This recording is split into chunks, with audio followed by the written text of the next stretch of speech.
What's up everyone, Darcblade here with another guide to Monster Hunter Rise. In this video we're going to be demonstrating a pre-Sunbreak build for the longsword. Now what is a pre-Sunbreak build? Well, they are basically an endgame Monster Hunter Rise build that should be strong enough to take on the monsters at the start of Monster Hunter Rise Sunbreak quite comfortably and efficiently.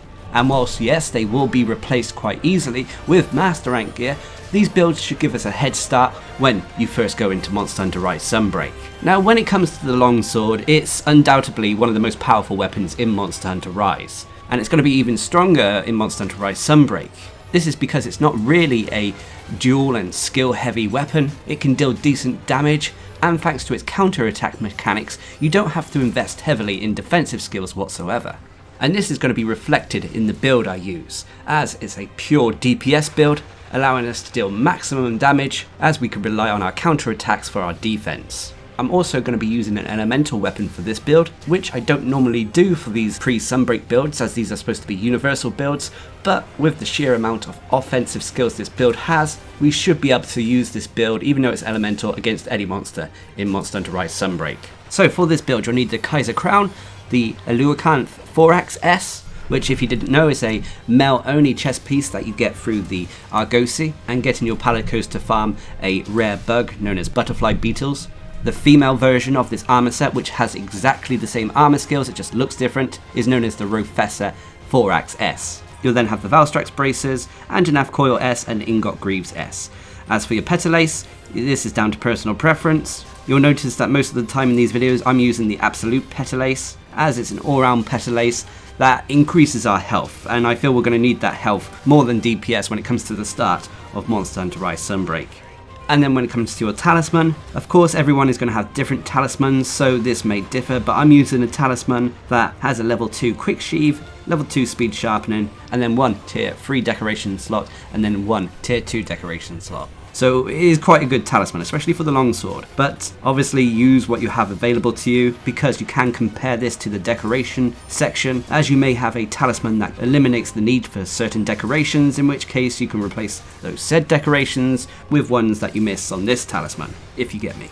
Anyway, as for the weapon, I'm using the Redknot Blade, which is the Valstrax longsword that has the Wyvern exploit rampage skill, allowing us to deal more damage against wyverns. You can use the Nagakuga longsword if you so wish, which is a nice alternative and potentially allow you to use some other skills, more quality of life skills like Master's Touch, so that is an option too. Now as for the decorations, first of all I've gone for Tenderizer Jaws to max out weakness exploit, I've then gone for a Grinder Jaw, which is a quality of life jaw, optional to be honest to give us points in speed sharpening, Dragon Jaws to max out dragon attack, Critical Jaws to max out crit boost, a Sheath Jaw to max out quick sheath, this is a result of our talisman as well, and then finally you'll have a jaw to play around with, to which I went for a Crit Element Jaw. Crit Element isn't exactly the greatest in Monster Hunter Rise, but it's going to add a little tiny bit of damage to this build.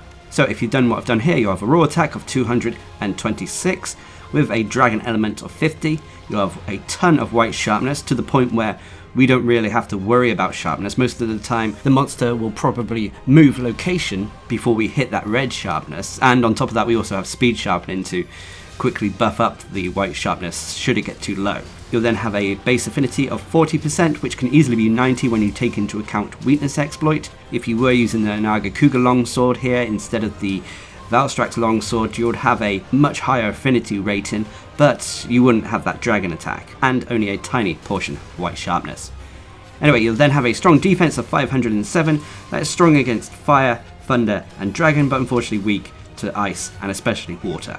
When it comes to the switch skills, I personally believe these are down to personal preference with the longsword, so let's move on to talk about the skills. Now first of all you have Critical Eye at level 7. Critical Eye is a skill that boosts the base affinity of a build, allowing us to get to that 40%. We will then have Dragon Attack at level 5, increasing the dragon rating and thus dragon damage of this build. I will say that normally with these pre-Sunbreak builds I do focus on non-elemental builds, but this is one of the rare exceptions where we're using one. Dragon Attack seems to be quite neutral, shall we say, against most monsters. It won't normally be the strongest element a monster is weakest to, bar a few exceptions, but there are very few monsters who are absolutely resistant to it. So this is going to add to our DPS regardless. You'll then have attack boost at level 4, increasing the raw attack of this build, You'll then have crit boost at level 3. Crit boost is a skill that increases the damage of our critical hits, but only applies to the raw portion of an attack, not the elemental portion. You'll then have weakness exploit at level 3, allowing us to increase our affinity whenever we're attacking monster weak points. Weakness exploit at level 3 can potentially give us a 50% increase to our affinity. You'll then have quick sheath at level 3, allowing us to sheath our weapon more quickly, and this does apply to the longsword's special sheath, so works well in unison with this weapon. You'll then have speed sharpening level 3, which allows us to sharpen our weapon exceedingly quickly. You'll then have critical element at level 2, which is like critical boost but applies to the elemental portion of our attacks, so when our attacks crit a monster, they'll deal increased elemental damage. However, critical element is not nearly as useful as it was in previous games, hence why I haven't gone to the effort of maxing it out.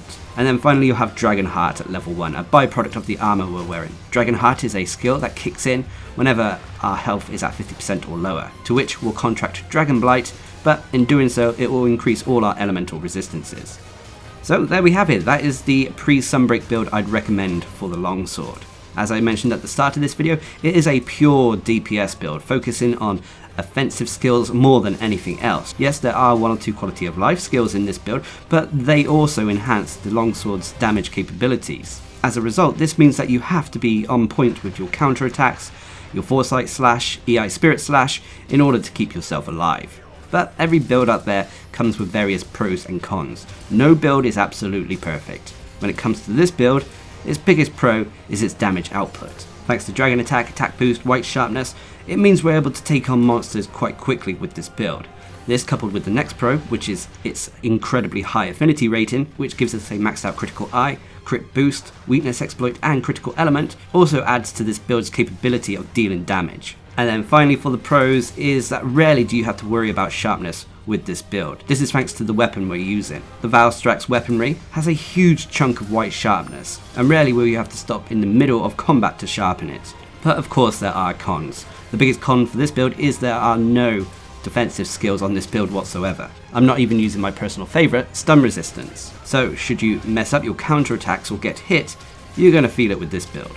And the other con, which to be honest isn't a huge con, is unfortunately this build may not be effective against every single monster in the game. If a monster is resistant to the dragon element, then it can potentially give you a subpar performance. And whilst I've explained why I'm using Dragon Attack, as rarely is a monster completely resistant to the dragon element, it's something to be aware of. But on the flip side, if a monster is weak to dragon, this build is going to deal even more damage. Of course, you can swap out the Valstrax longsword if you so wish for a different element, in which case you would replace the Dragon Attack, but then you have to worry about other factors like sharpness. I would say if you are switching over to the Nagakuga longsword, which to be honest I would personally recommend as well, then you may want to consider swapping out the Dragon Attack or certain pieces of armor to allow you to get a little bit more white sharpness, as well as apply potential skills like Master's Touch or Protective Polish so you can keep the Nagakuga's white sharpness for longer periods of time. But regardless of this build's lack of defensive skills and using the dragon element, it is still one of the most powerful longsword builds in the game. And it should help you at the start of Monster Hunter Rise Sunbreak. So long as you're on point with your counterattacks, you'll have a build that's capable of bringing down monsters exceedingly quickly. But what are your thoughts? Please leave a comment down below, and until next time, I've been Darcblade, bringing you a pre-Sunbreak build for the longsword in Monster Hunter Rise. Hope you enjoyed the video, thanks for watching, subscribe and like for more.